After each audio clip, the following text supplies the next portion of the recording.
Bizga CapCut kerak bo'ladi. Birinchi o'rinda ovoz berishga CapCut. Play marketdan olsangiz bo'ladi. Qaras. Keyin mana New Project bitta bosasiz. Bu galereyada narsalar. Bitta bosasiz. Qaras, mana chiqdi.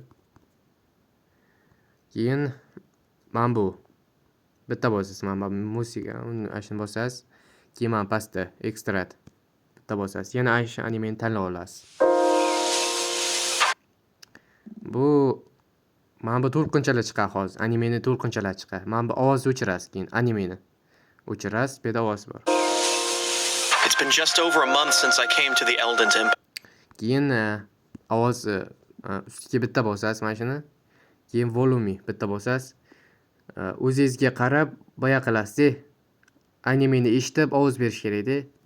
19, 15, 16 qilsangiz It's been ketadi. just over a month since I came. Shunday qilib ovoz yozasiz. Keyin mana bu record bor. Mana bunda turgan bo'ladi. Sizni mana bu audioni bitta bosasiz, keyin mana bu record, ovoz berish.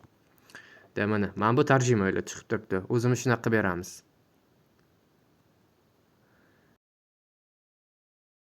Menda ovoz zapis qilayotganim uchun ovoz yozilmayapti. Juda ham past.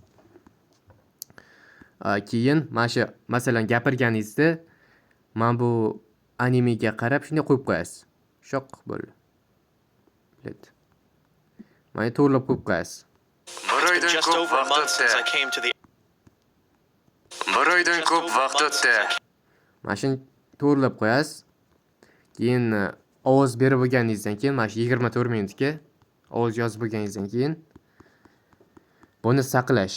Saqlash uchun biz mana bu ovoz bor-ku, mana bu animening ovozi o'chirib tashlaymiz.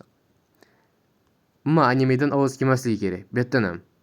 Bu yerda mana buni o'chirib qo'yasiz, mana bu. O'chirib qo'yasiz. Animening ovozi chiqmasligi kerak, faqat sizning ovozingiz chiqadi. Bir oydan ko'p vaqt o'tdi.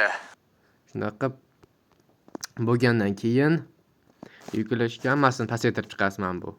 Mana bu. Hammasini pastga chiqib chiqasiz. Keyin mana bu saqlash. Bitta bosasiz, saqlanadi. Keyin tashlaysiz.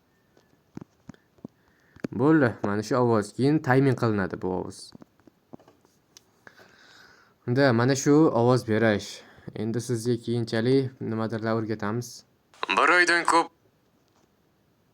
Tushundingiz degan umiddaman.